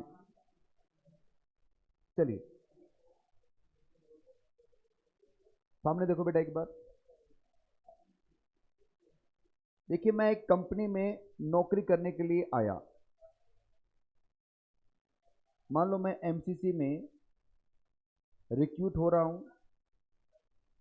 एमसीसी से मैंने एक बात पूछी, मैं कहा सर मैं यहाँ काम तो करूँगा पर मुझे महीने में छुट्टियाँ कितनी मिलेंगी? तो छुट्टी भी तो मिलनी चाहिए ना कुछ तो। ठीक है, तो सर गुस्सा करो कि चुप हो जा 10 मिनट यार, मुझे बोलने दे, तू आ जा यार, तू ही आ जा, ये तू तू ही पढ़ा ले इधर बैठ के। संडे मंडे होली दिवाली हर बात में कुचरनी करनी है और आगे और बैठना है फिर। अब सुन, एमसीसी में नौकरी करने आया और मैंने बोला कि सर महीने की छुट्टियां कितनी मिलेंगी। नॉर्मली हर एक एम्प्लॉयर महीने की कुछ ना कुछ छुट्टी तो देता है। तो एमसीसी ने कहा कि पवन जी देखो, हम आपको महीने में 2 दिन की छुट्टी अलाउ करेंगे। मतलब संडे की छुट्टी तो होती है, वो तो ठीक है, इसके अलावा मुझे 2 दिन की छुट्टी और मिलेगी। जो ऑफिशियल छुट्टी है वो तो रहेगी, होली दिवाली की छुट्टियां सबको मिलती है, वो तो मिलेगी। इसके अलावा मैं 2 दिन की कैजुअल लीव ले सकता हूँ। अब मुझे 2 दिन की छुट्टी अलाउ कर दी गई। मान लो ये अप्रैल का महीना था और मेरी जो सैलरी थी वो रखी गई 30,000 रुपये पर मंथ की। अप्रैल के महीने में 30 डेज होते हैं बच्चों, और मैंने 28 दिन तक काम किया। अब मुझे बताओ, अगर मैं पूरे 30 दिन काम करता तो सैलरी कितनी मिलती? 28 करूंगा तो भी सैलरी कितनी मिलेगी? तो 28 तारीख के बाद में 2 दिन अचानक मेरे पेट में दर्द होगा और मैं फ़ोन करके बोलूँगा कि सर मुझे तकलीफ़ है, मुझे कोई काम रह गया है तो इसलिए मैं ऑफिस नहीं आ सकता। क्यों सर? क्योंकि मैं एक सच्चा हिंदुस्तानी हूँ, मुझे पता है कि सर 30 दिन काम करूँगा तो भी 30,000 है और 28 करूँगा तो भी 30,000 है, तो क्यों मैं 2 दिन एक्स्ट्रा काम करूँ? तो मैंने कहा सर मुझे काम हो गया, मैं नहीं आ सकता। तो सर ने कहा हमें पता है आपको क्या काम हो गया है। मैंने कहा सर नहीं सर, ज़रूरी काम है। सर ने कहा नहीं पवन जी, देखिए हमारी ये पॉलिसी है कि अगर आप किसी वजह से इस महीने की छुट्टियां जो आपको हमने 2 अलाउ की आप नहीं ले पाते तो उसे आप कैरी फॉरवर्ड कर लेना। मैंने कहा सर समझ में नहीं आया, ढंग से बताओ। सर कह रहे हैं कि देखिए पवन जी, जैसे जैसे आपने इस महीने छुट्टी नहीं ली, ये अप्रैल का महीना। मैंने कहा हाँ सर। तो 2 दिन की छुट्टी जो आपकी है वो अगले महीने शिफ्ट हो जाएगी। मतलब सर मई के अंदर मुझे अब 2 मई की और 2 अप्रैल की 4 छुट्टियां मिल जाएंगी। मैंने कहा सर मई में नहीं ली तो उसे अगले शिफ्ट कर लेना। मतलब सर पूरे 12 महीने में मुझे कितनी छुट्टी मिल सकती है? 24 दिन की। तो 24 दिन की छुट्टियां मुझे अलाउ की गई है। अब मान लो अगर मैं इस कंपनी में 20 साल तक काम करूंगा तो टोटल छुट्टियां कितनी मिल गई मुझे? 480 डेज के मेरे पास लीव इकट्ठी हो गई। मान के चलिए कि मैंने एक दिन की छुट्टी नहीं ली थी और ये सारी मेरे अकाउंट में क्रेडिट होती चली गई। और अब जब रिटायरमेंट आने वाला होगा तो अब मैं क्या करूंगा? 1 साल से भी ज़्यादा घर पे आराम से सोऊंगा और मुझे क्या मिलता रहेगा? सैलरी, क्योंकि पैसे तो कटेंगे नहीं अब। तो मेरा एम्प्लॉयर कहता है कि एक काम करो, अब बताओ आपका रिटायरमेंट तो हो रहा है, अब आप घर पे बैठोगे तो आपके पास जो क्रेडिट छुट्टियां हैं इन छुट्टियों को हमें बेच दीजिए। मैं कहा सर बेच दीजिए? हाँ, क्योंकि आप घर पे रहोगे तो भी मुझे पेमेंट तो करनी पड़ेगी ना। तो एक काम करते हैं, आप हिसाब कर देते हैं, आपका जो भी छुट्टियां हैं उसका पेमेंट लीजिए और घर बैठिए आराम से। मैंने कहा ठीक है सर। और मुझे ये जो छुट्टियां हैं मेरे पास जो क्रेडिट हो गई है बच्चों, जो भी मेरे पास छुट्टियां क्रेडिट हो गई हैं, इस क्रेडिट के बदले क्या मिलेगा? पेमेंट मिलेगा। इसका मतलब जो मेरे पास छुट्टियां थी उसको मैंने क्या करवा लिया? कैश करवा लिया। अब टॉपिक का नाम है बेटा लीव एनकैशमेंट। मतलब सर जो लीव है आपका, मैंने क्या करवा लिया? उसको एनकैश करवा लिया। लीव के बदले मुझे क्या मिल गई? छुट्टियां मिल गई। अब आप समझ सकते हैं कौन से लीव एनकैशमेंट की बात करें ये लोग। ये बात करें कि अगर आपने on the time of retirement जो भी आपके पास क्रेडिट पड़ी हुई है लीव, हो सकता है आपने नहीं ली, आपको अलाउ किया था आपके एम्प्लॉयर ने, फिर अभी आपने नहीं ली, तो एम्प्लॉयर क्या करेगा? अब आपको उसका पेमेंट करेगा। तो वो जो पेमेंट करेगा उसका क्या टैक्स ट्रीटमेंट रहेगा सैलरी के अंदर, वो हम पढ़ने जा रहे हैं। ओपन कीजिए नोट्स। टॉपिक का नाम बच्चों लीव एनकैशमेंट। नाम से पता चल रहा है कि आपके पास जो लीव उसको आप क्या करवा रहे हैं? एनकैश करवा रहे हैं। अगर आप एक सरकारी कर्मचारी है, गवर्नमेंट एम्प्लॉय हैं और ये लीव एनकैशमेंट आपको ड्यूरिंग द सर्विस मिल रहा है तो क्या होगा? फुल्ली टैक्सेबल होगा। इसी तरह प्राइवेट एम्प्लॉय को भी ड्यूरिंग सर्विस मिलेगा तो क्या रहेगा? फुल्ली टैक्सेबल रहेगा। बट अगर ये एक गवर्नमेंट एम्प्लॉय को रिटायरमेंट पर या डेथ पर मिलता है तो क्या रहेगा? फुल्ली एग्जम्प्ट रहेगा। और बिफोर रिटायरमेंट पर प्राइवेट के हाथ में तो टैक्सेबल होता ही है, रिटायरमेंट के ऊपर अगर प्राइवेट को मिलेगा तो पूरी तरह एग्जाम न करके कुछ हिस्सा ही क्या किया जाएगा? एग्जाम किया जाएगा। ये एग्जामेशन कितना होगा? अभी तक जो एचआरए पढ़ा है मैंने, ग्रेजुएटी पढ़ा है, उसमें 3 में सबसे कम होता है उसको हम देखते थे, यहाँ पर हम 4 में सबसे कम देखेंगे। सबसे पहला अमाउंट क्या है? List of the following shall be exam. सबसे पहला क्या? Actual amount of leave encashment. जो भी मिला है आपको, ये सेम पॉइंट आपने एचआर में भी देखा था, सेम पॉइंट आपने ग्रेजुएटी में भी देखा। फिर 10 मल्टीप्लाई एवरेज सैलरी, जो भी आपकी एवरेज सैलरी जो हमने अभी ग्रेजुएट में निकालनी सीखी थी ना, वही एवरेज सैलरी है बच्चों। मल्टीप्लाई क्या करना आपको 10 से, बस थोड़ा सा डिफरेंस है। उस एवरेज सैलरी में आप डेज को इग्नोर करके चलते थे, पर इस एवरेज सैलरी में आप डेज को इग्नोर नहीं करेंगे। जिस दिन रिटायरमेंट लिया है उसके ठीक पीछे की आपको क्या लेनी पड़ेगी, 10 महीने की सैलरी लेनी पड़ेगी। ये फर्क है दोनों में, ग्रेजुएटी और 11 इन्वेस्टमेंट के एवरेज सैलरी में। इस नोट को हम लिखवा दूंगा मैं आपको। तो एवरेज सैलरी को मल्टीप्लाई कर लो आप 10 से, या मैं कह सकता हूँ 10 महीने की जो सैलरी आपकी पुरानी वो लेनी है टोटल आपको। वहां पर एडोक लिमिट कितना था, 20 लाख का था। यहाँ पर एडोक लिमिट कितना है बच्चों, 3 लाख रुपए का है। ठीक है ना, एडोक लिमिट भी याद रखना है आपको, क्योंकि एमसीक्यू में पूछ सकते हैं। ग्रेजुएटी का एडोक लिमिट कितना है बच्चों, 20 लाख रुपए का है, और लीव एनकैशमेंट का एडोक लिमिट कितना है, 3 लाख रुपए का। और यहाँ पर जो फोर्थ पॉइंट है वही सबसे बेहतरीन है। फोर्थ पॉइंट क्या बोलता है, unavailed leave multiply average salary. जो भी आपकी एवरेज सैलरी होगी उसको अनअवेल्ड लीव से मल्टीप्लाई कर दीजिए, तो जो होगा वो क्या होगा आपका, एग्जम्प्ट हो जाएगा इन सब में, चारों में सबसे कम। सर ये अनअवेल्ड लीव का मतलब क्या होता है? देखिए बच्चों, एक होता अवेल्ड लीव, एक होता अनअवेल्ड लीव। अवेल्ड लीव का मतलब हो गया जितनी छुट्टियां आपने ले ली है। फॉर एग्जाम्पल, मेरे पूरे सर्विस टेन्योर के अंदर मुझे 500 दिन की छुट्टी अलाउ की गई थी। जब मैंने अभी जो एग्जाम्पल मैंने आपको करवाया, उस एग्जाम्पल के हिसाब से मुझे टोटल छुट्टियां कितनी मिल रही हैं, 480 दिन की। ये है मेरी टोटल लीव बच्चों। इस 480 में मान लेते हैं सर मैंने 180 दिन की छुट्टियां ले ली थी, तो बताओ बेटा कितनी छुट्टियां नहीं ली है। तो इसका मतलब ये 300 के बदले भी तो पैसे मांगूंगा। सोचिए ना, जो मेरे पास होगा उसी को दे के तो पेमेंट लूंगा। तो मेरे बैलेंस कितना है मेरे पास बैलेंस है 300 छुट्टियों का। इन्हीं को बोला गया है अनअवेल्ड लीव। अनअवेल्ड का मतलब वो लीव जो मैंने अवेल्ड नहीं की, ली नहीं है। आई बात समझ में? पर गवर्नमेंट कहती है देखिए, आप अपने एम्प्लॉय को कितनी छुट्टियां देते हैं वो आपका पर्सनल मैटर है। सोचिए, मैं एमसीसी में काम कर रहा हूं, या फिर कोई भी बड़ी कंपनी है, XYZ कंपनी है, कोई भी कंपनी है, क्या सभी एम्प्लॉय एक जैसे होते हैं क्या? नहीं सर, कोई एम्प्लॉय खास होता है, कोई बहुत खास एम्प्लॉय होता है, कोई नॉर्मल एम्प्लॉय होता है। मुझे बताइए बच्चों, जो बहुत इंपॉर्टेंट एम्प्लॉय है किसी कंपनी के लिए, कंपनी उसको एक्स्ट्रा बेनिफिट भी देती है। फॉर एग्जाम्पल, आप किसी कंपनी के बहुत इंपॉर्टेंट एम्प्लॉय हैं, आपका माइंड बहुत शार्प है, आप कंपनी के लिए बहुत अच्छा काम करते हैं, इसलिए कंपनी आपको चाहती है कि आप हमेशा उस कंपनी में बने रहे। तो आपकी सैलरी ज़्यादा करेगी कंपनी आपको रोकने के लिए कि आप हमेशा बने रहें इस कंपनी के अंदर, और आपकी कुछ बातें भी मानेगी। आप कहेंगे सर मुझे महीने की कम से कम 10 छुट्टियां चाहिए, अपने से इतना काम नहीं होता, हम तो 20 दिन ही काम करेंगे, उसमें संडे निकाल देना अलग से, मतलब 15 दिन काम करूंगा, 15 दिन छुट्टी पे रहूंगा। बताओ मंजूर है तो कंपनी में काम करूंगा। अब कंपनी वाले चाहते हैं कि आपको रखें इस कंपनी में, उन्होंने आपकी शर्त मानी है। तो गवर्नमेंट ऑफ इंडिया बोलती है कि भाई आप अपने एम्प्लॉय को कितनी छुट्टियां देते हैं हमें इससे मतलब नहीं है, वो आपका एम्प्लॉय है, आपको ज्यादा समझ है उसके लिए। पर हाँ, अगर लीव एनकैशमेंट के एग्जम्पशन की बारी आएगी तो उसके रूल हम बनाएंगे। आई बात समझ में क्या? लीव एनकैशमेंट का एग्जम्पशन कितना मिलेगा प्राइवेट कंपनी वाले एम्प्लॉयज को, वो हम बताएंगे। और गवर्नमेंट क्या बोलते हैं कि हम बताएंगे कैसे आपको लीव एनकैशमेंट निकालना है। तो unavailed leave multiply average salary, और ये अनअवेल्ड लीव कैसे निकलेगा उसको मैंने 2 स्टेप में बता रखा है। आइए देखते हैं। सबसे पहला जो स्टेप है, अनअवेल्ड लीव कैसे निकलेगा। तो वर्किंग नोट क्या है, कंप्यूटेशन ऑफ अनअवेल्ड लीव। तो सबसे पहले स्टेप नंबर 1 में आप कैलकुलेट कीजिए आपका अवेल्ड लीव। अगर क्वेश्चन में अवेल्ड लीव दिया जाएगा तो आपको ये स्टेप फॉलो नहीं करना। अगर आपने फॉलो कर भी लिया है तो भी आंसर आपका परफेक्ट आएगा।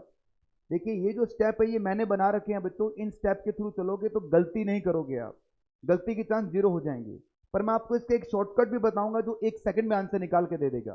ठीक है, पर मैं नहीं चाहता वो शॉर्टकट आप यूज करो, बताऊंगा जरूर आपको, आप शॉर्टकट से आप आंसर भी निकाल पाएंगे, बट मैं चाहता हूं कि आपको हमेशा स्टेप 1 स्टेप 2 पे फॉलो करो, क्योंकि इसमें गलती के चांस 0 हो जाते हैं।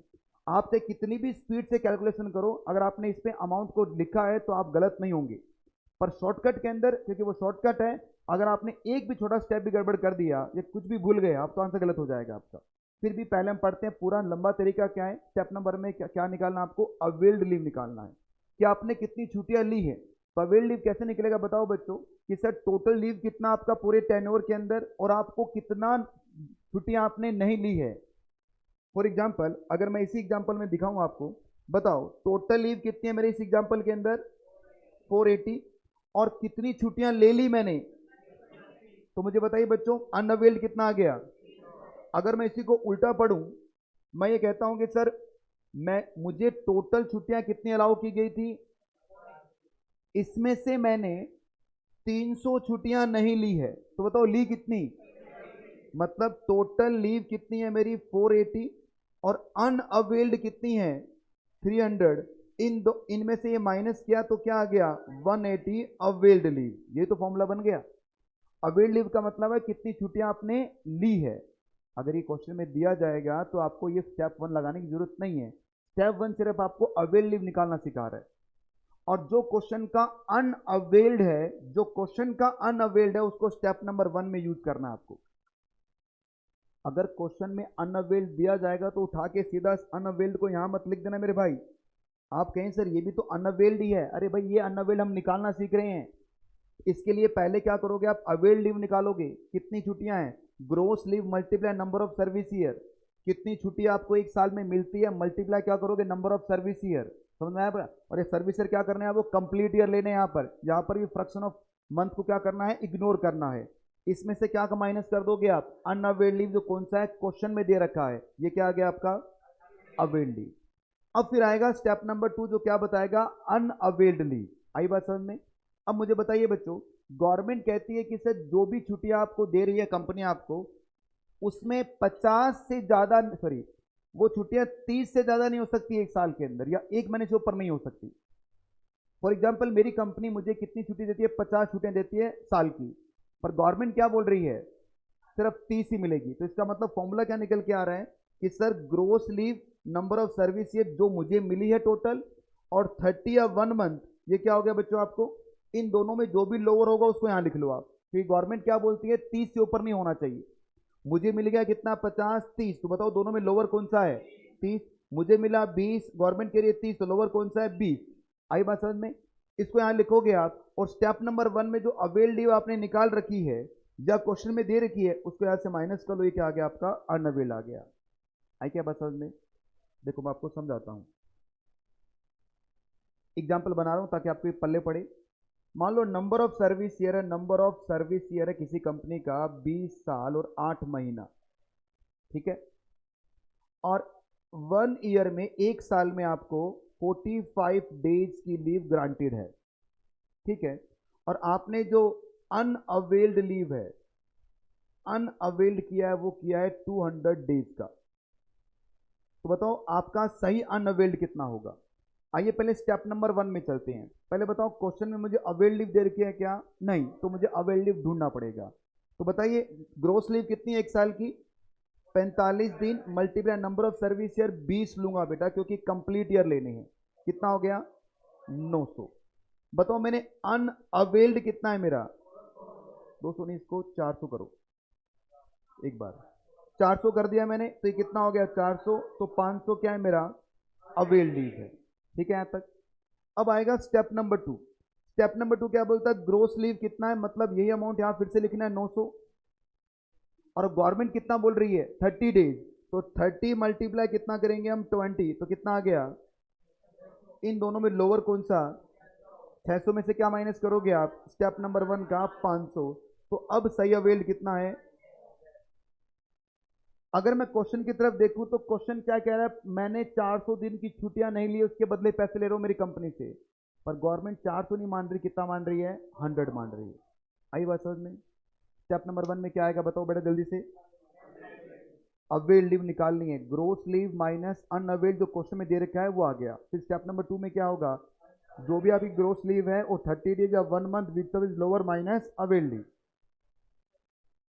अब इसी क्वेश्चन को मैं शॉर्टकट में बता रहा हूं, मुझे बताइए बच्चों। अब देखिए सिर्फ क्वेश्चन को देखिए, एक सेकंड में आंसर निकलेगा, आपको स्टेप फॉलो करने की जरूरत भी नहीं पड़ेगी, एक सेकंड में आंसर निकलेगा। मुझे बताइए कि सर कितनी छुट्टियां मुझे ज्यादा मिल रही है 30 डेज से, क्योंकि गवर्नमेंट क्या बोल रही है 30 डेज कहती है एक साल में, मुझे कितनी ज्यादा मिली है, मल्टीप्लाई कितने साल काम किया, इसका मतलब 300 छुट्टियां मेरी फालतू मुझे मिल रही है, तो 400 में से 300 माइनस कर दीजिए, आ गया 100।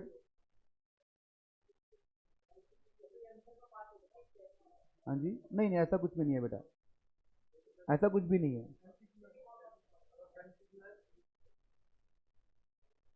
एमसीक्यू में आएगा, बड़े क्वेश्चन में आएगा। देखिए जब भी क्वेश्चन बनता है आपको वर्किंग नोट, देखिए मैं ICAI का एग्जामिनर रह चुका हूँ।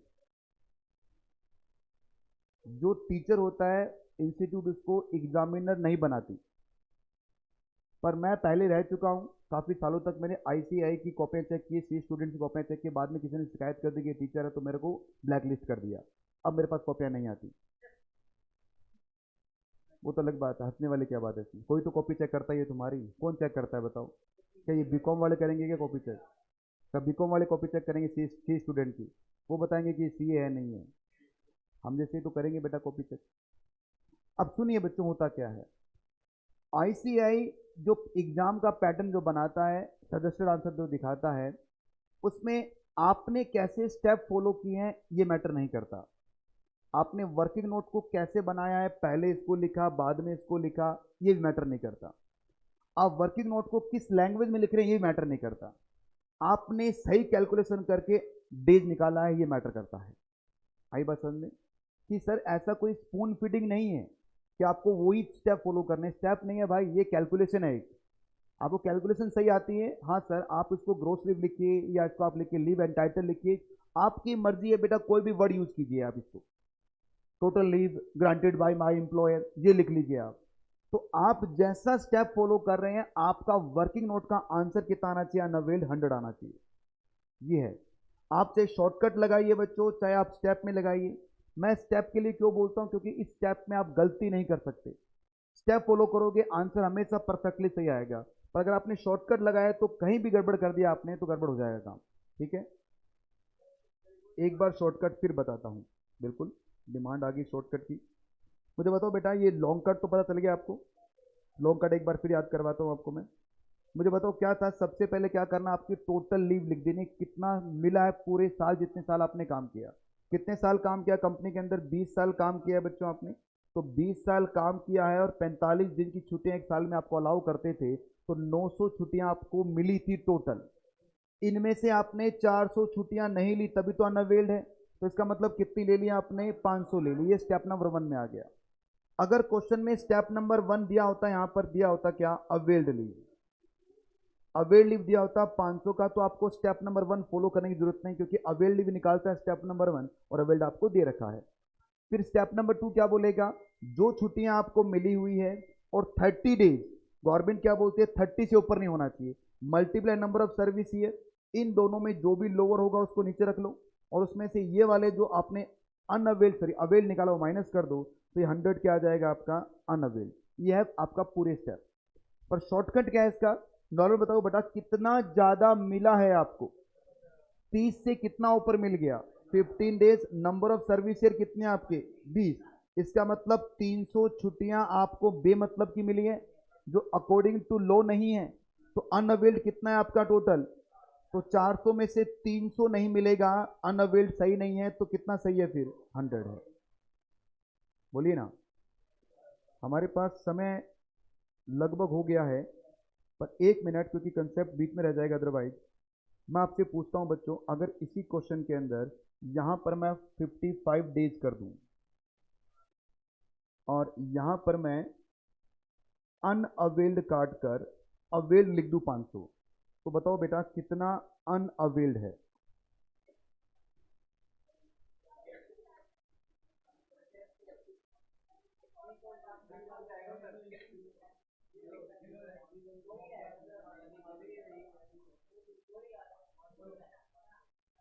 सबसे पहले मुझे बताइए बच्चों, अवेल्ड दिया हुआ है, पहले नॉर्मल तरीके से करते हैं हम स्टेप से, ये स्टेप आपका आएगा नहीं क्योंकि अवेल्ड आपको मिल गया। तो यहां पर कितना है?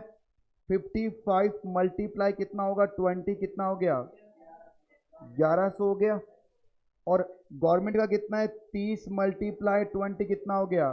600 हो गया। तो इसका मतलब लोअर कौन सा हो गया? 600। अवेल्ड कितना है? 500। आंसर कितना हो गया? 100। अब शॉर्टकट लगा लेते हैं। अब इस क्वेश्चन में शॉर्टकट लगाना बेटा, शॉर्टकट नहीं तो लॉन्ग कट हो जाएगा, क्योंकि सर आपको अवेल्ड दिया हो, पहले तो क्या निकालो आप? अनअवेल्ड निकालो। अनअवेल्ड कैसे निकालोगे आप? सर 1100 टोटल लीव है आपकी, उसमें से 500 आपने ली नहीं, तो कितनी ली होंगी? सॉरी कितनी नहीं ली होंगी? 600। अब हम करेंगे बताओ एक्सेस कितना है?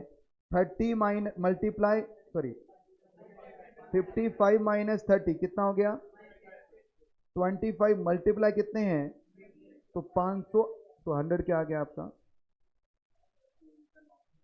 ये उल्टा पड़ जाएगा। अगर क्वेश्चन में अवेल्ड दिया देखिए मैं बताऊं आपको ये शॉर्टकट है।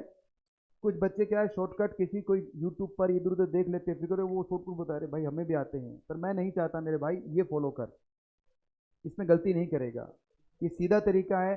अगर देखो एग्जाम के अंदर ना प्रेशर होता है आप ये मत सोचिए रिलैक्स माइंड से आप एग्जाम देंगे बहुत प्रेशर होता है सर सब टाइम चल रहा है।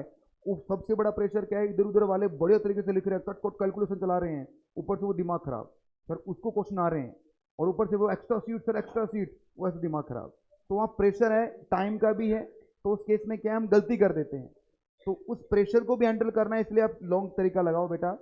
हालांकि आपके 30 सेकंड एक्स्ट्रा लगेंगे पर आंसर गलत नहीं होगा ठीक है। तो चलिए मिलते हैं अगली क्लास में आज के लिए इतना ही बाय बच्चों।